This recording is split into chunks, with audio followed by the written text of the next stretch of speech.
ao Monte Sião, o lugar aonde a voz de Deus fala mais alto. E no estudo e pregação que eu quero levar para você hoje, talvez seja a resposta para uma pergunta que você possa estar se fazendo, perante uma situação que você possa estar passando. Por que eu estou sofrendo? Por que eu chamo a Deus e Deus não me responde? E esse sofrimento continua a me martirizar.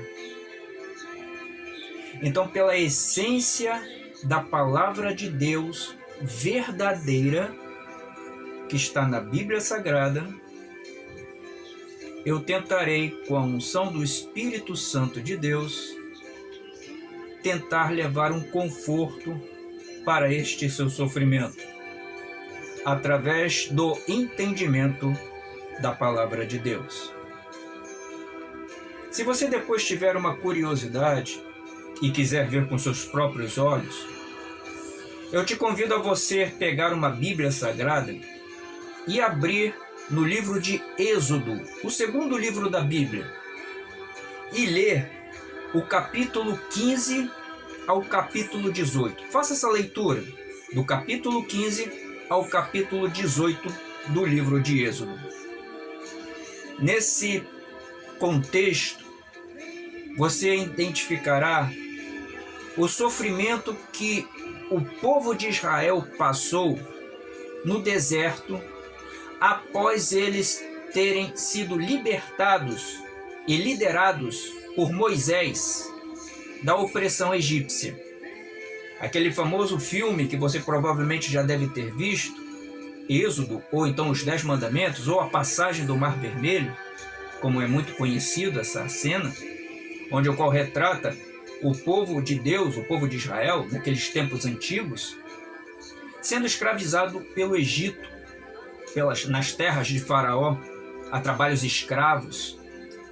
E aí Deus, vendo a opressão daquele povo dele, chamou Moisés para liderar aquele povo em uma marcha para sair daquela escravidão do Egito. Então, passando por vários momentos que você pode ver depois se quiser e ter curiosidade no livro de Êxodo, do início até o capítulo 15, você vai ver que Deus, através de Moisés, liderou aquele povo e ele passou pelo Mar Vermelho, o mar se abriu, Moisés levantou o cajado e Deus, com o poder dele, através do cajado, abriu o Mar Vermelho e o povo passou pelo mar aberto até a terra seguinte, a terra de Canaã, o início das terras de Canaã. E quando o exército de Faraó vinha atrás deles para resgatá-los de volta para a escravidão, e o povo já tendo passado pelo mar, o mar se fechou e engoliu. Todos os egípcios morreram afogados, aqueles egípcios que estavam caçando o povo de Deus. Só que a história para por aí, final feliz que nada.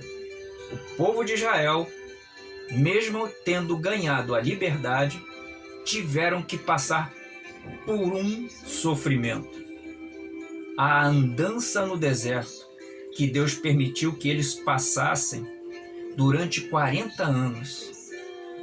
Eles tinham uma vida de escravo no Egito, sim, trabalhavam, que nem um cão danado, né, como diz o dito popular, mas eles tinham casa, tinham lugares para estar, tinham lugares onde eles pudessem se acomodar. A vida de escravidão traz isso, geralmente traz um conforto que faz com que o ser humano desista de ter aquele espírito de luta, de encarar desafios, para ficar na comodidade de vida, mesmo estando na escravidão.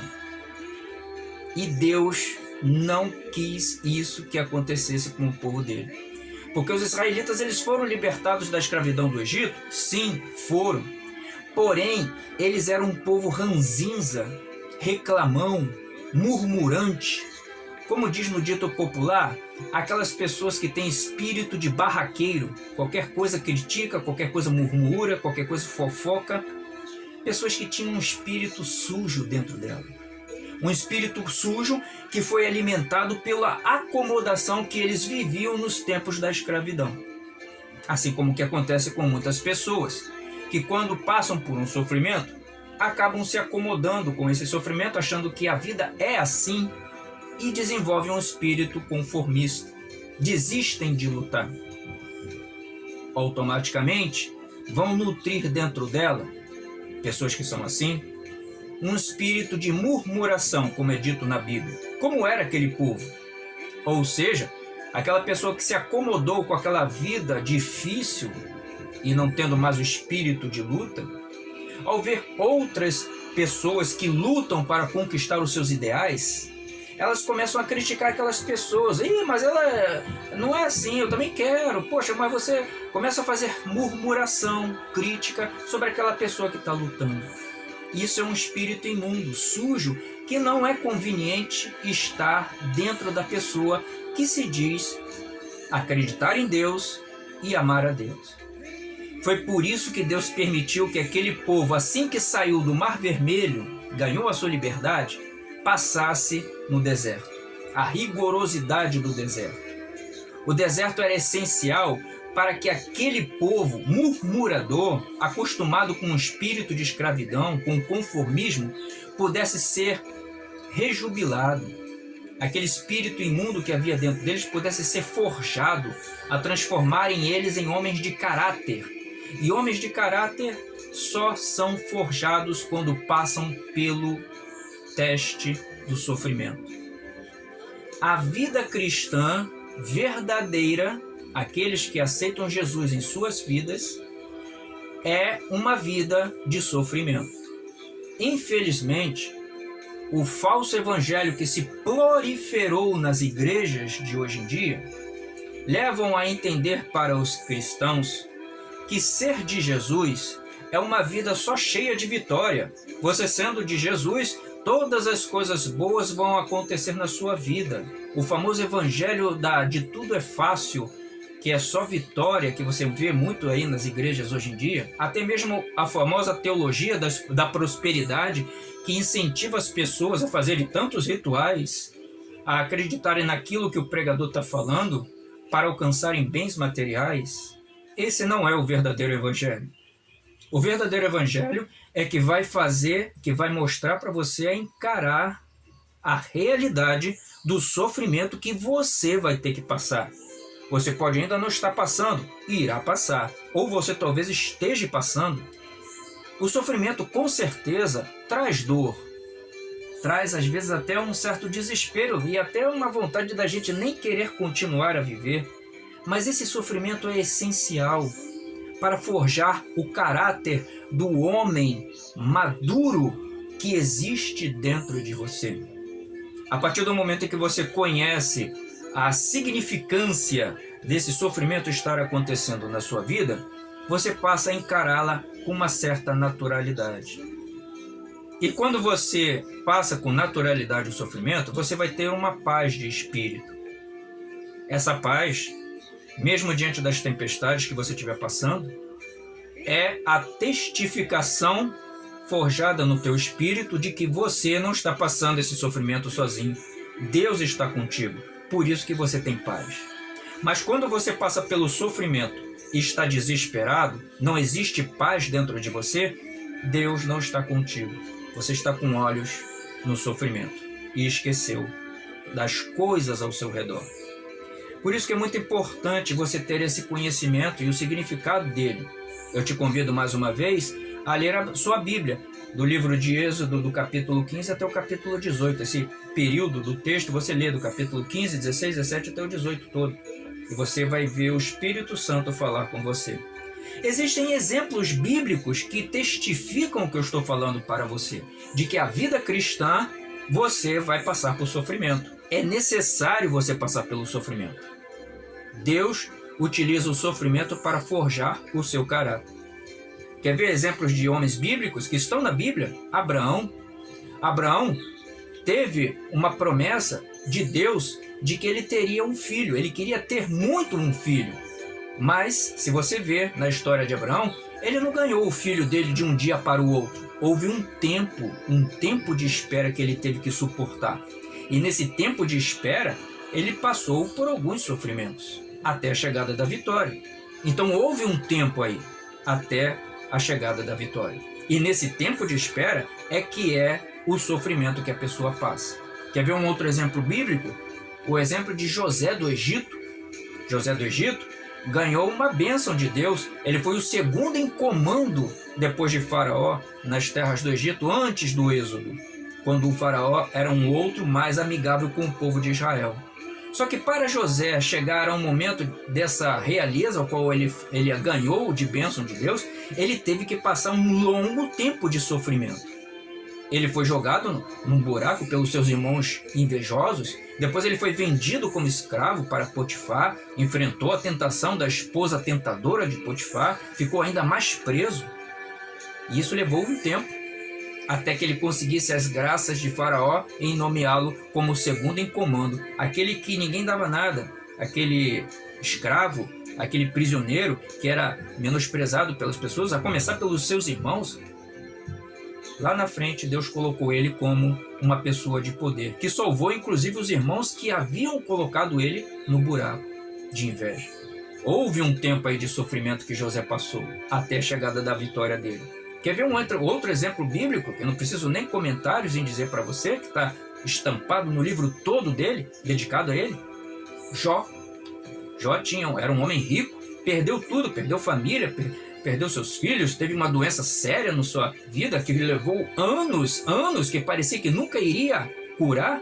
E depois Deus restituiu toda a vida dele, curou ele e deu uma nova família e uma nova riqueza. Mas levou um tempo até isso chegar. Certo?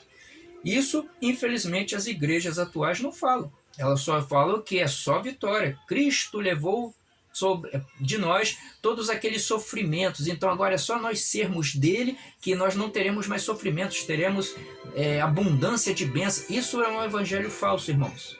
O verdadeiro entendimento daquele sofrimento de Jesus na cruz serve como exemplo para mostrar que da mesma forma que ele passou aquele sofrimento e depois foi elevado aos céus, ou seja, ele ganhou a vitória, é a mesma sequência que você vai passar na sua vida uma vez que você se diz ser discípulo dele. Aquele sofrimento que ele passou, ele não carregou para evitar que você não passe, não. Pelo contrário, você sendo discípulo, você vai passar por um sofrimento até chegar à vitória. Esse é o verdadeiro evangelho. Porque Deus precisa que você sofra para amadurecer aquele homem interior dentro de você que carrega ainda as sequelas de pensamentos, sentimentos sujos, como havia com aquele povo murmurador do Egito, que precisa ser limpo. Deus está forjando o seu caráter através do sofrimento. Então o sofrimento faz parte da vida. Ele faz parte para amadurecer o nosso caráter. Quando você fica focado muito no seu sofrimento, você está demonstrando um certo egoísmo. Você esquece que tem outras pessoas ao redor de você que sofrem muito, às vezes até pior do que o sofrimento que você passa. Você nem quer saber delas, você quer saber logo de ser curado do seu sofrimento. Mas esse pensamento é um pensamento egoísta, não é verdade? Pessoas que não querem enfrentar um sofrimento são aquelas pessoas que nutrem um espírito de conformismo, que não querem não querem suar a camisa, não querem lutar para conquistar desafios. Elas querem as coisas assim, sem ter esforço, que caiam do céu. Esse é o tipo de pessoa que inclusive há no mundo. As pessoas têm a pseudo-imagem de Deus, de que é um Deus provedor, pede alguma coisa a ele que ele vai dar para elas se darem bem. Não é assim que a banda toca. Uma pessoa que só quer viver de ganhar bênção, ela não tem o seu caráter forjado pelo sofrimento. Ela não quer ter sofrimento. Ela não quer ter o seu caráter forjado. Não é verdade? Esses tipos de pessoas, inclusive, costumam criar formas, estruturas para encaixotar Deus a fazer as coisas e as suas necessidades conforme ela quer. Ou seja, elas se acham tendo suficiência a ponto de engaiolar Deus, como se coloca um passarinho dentro da gaiola e ali força o passarinho a querer cantar. E muitas pessoas são assim, colocam Deus dentro de uma caixa e forçam a Deus a querer dar a bênção que ela necessita, como se estivessem dando ordens para Deus. E nos evangelhos falsos que são pregados por aí, coloca-se justamente essa ideia. Quantos pregadores não vêm no púlpito não explicam a Bíblia para as pessoas e pegam um texto de autoajuda, pega apenas um pedaço da Bíblia e fala, Deus fez isso, isso, isso, e depois pega o seu texto de autoajuda e começa a colocar ali todas as formas que as pessoas têm que fazer para conseguir alguma coisa que Deus possa fazer por elas. Plante bananeira, suba o monte 5 vezes, dá a cambalhota, faça isso, faça aquilo. Estão criando formas como se quisessem que Deus, através dessas formas, dessem aquilo que aquela pessoa quer, evitando delas a não encararem a realidade do sofrimento.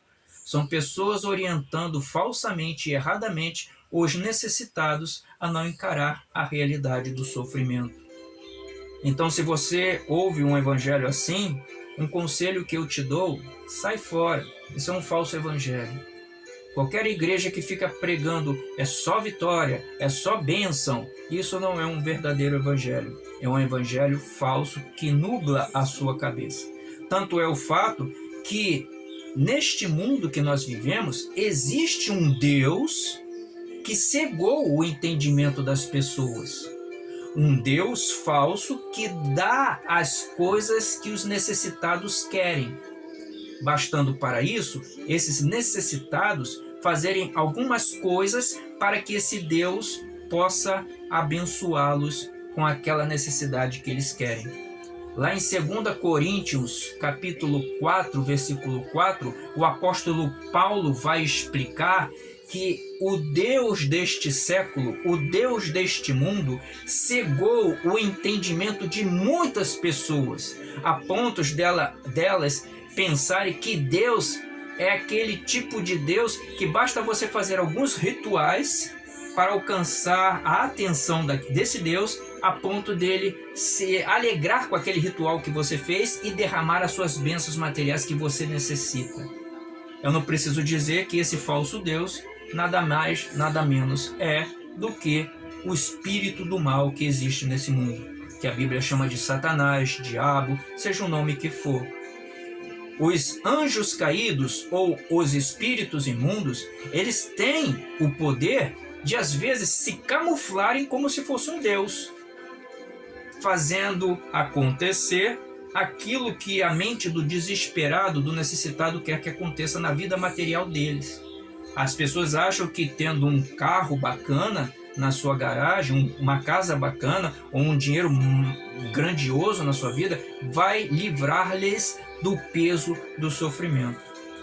E aí enchem essas igrejas com esse falso evangelho da prosperidade e aí alcançam essas bênçãos depois de ter feito os rituais que foram lhe orientados e dão aquele falso testemunho. Deus é bom aqui, Deus me deu isso, então faça isso, siga esse Deus que esse pregador está ensinando, essas coisas todas. Elas são discípulos de um falso Deus, que está por não conhecerem o Deus verdadeiro da Bíblia, porque foi negada, foi nublado o entendimento dessas pessoas. E assim vai. Não só aquelas que ouvem os falsos pregadores, como os próprios falsos pregadores que estão na igreja, fazendo e pregando por aí afora esse falso evangelho da prosperidade, da só vitória, de que tudo é bom, não é verdade? Tudo para camuflar as pessoas de encararem o sofrimento. Porque quando você encara o sofrimento com entendimento, você desenvolve o seu homem interior. O seu homem interior é forjado pelo sofrimento ao qual você passa. E quando você passar por esse sofrimento, você vai sair uma pessoa muito mais amadurecida, muito mais entendida da vida, preparada espiritualmente para encarar os desafios que a vida traz. Afinal de contas, o próprio Jesus falou que neste mundo nós teremos aflições. Então, não caia nessa desse falso evangelho que é pregado por aí por muitas igrejas, principalmente na internet, de que ser cristão você não vai ter sofrimento. Pelo contrário, sendo cristão, você vai ter sofrimento. Só que quando você entende o porquê desse sofrimento que vai acontecer contigo, você vai encará-lo com muito mais tranquilidade. E é na paz que você experimenta o toque de Deus na sua vida, mesmo em dias difíceis. Você encarando os dias difíceis com essa paz Isso é sinal de que Deus estiver... É como se Deus estivesse falando assim para você: você está passando por isso, mas eu estou contigo. Tenha bom ânimo, porque lá no final você vai estar recebendo aquilo que eu tenho prometido para você. E muito mais, além da bênção, você se tornará um grande homem do meu reino a proliferar e testemunhar o que eu fiz contigo durante a escola do sofrimento. Essa pessoa que passou pela forjadura do sofrimento e passou com nota 10 no final, além de ela receber a bênção que Deus tem para lhe dar, ela vai se tornar um futuro professor, um propagador do reino dos céus para os necessitados. Ela vai ajudar pessoas que estão desorientadas neste mundo. E aí, o verdadeiro evangelho vai sendo proliferado, o reino de Deus vai sendo expandido e as pessoas vão vendo o quanto Deus é verdadeiro na vida nossa de cada dia. Infelizmente, por causa dessa cultura de não querer encarar o sofrimento, as pessoas hoje são, como diz o dito popular, cada um no seu quadrado. Ou seja, vivemos numa sociedade separada, onde cada um quer cuidar do seu e esquecer do próximo. Ora, o que Jesus falou? Amai o próximo como a ti mesmo. Então, esta lição que o Monte Sião traz aqui para você, possa ecoar aí dentro de você. Você não é o único a sofrer neste mundo. Existem outras pessoas também que passam por sofrimentos até piores. Mas você tem a luz de ter um esclarecimento vindo do alto através da boca de Deus. Monte Sião, aqui a voz de Deus fala mais alto.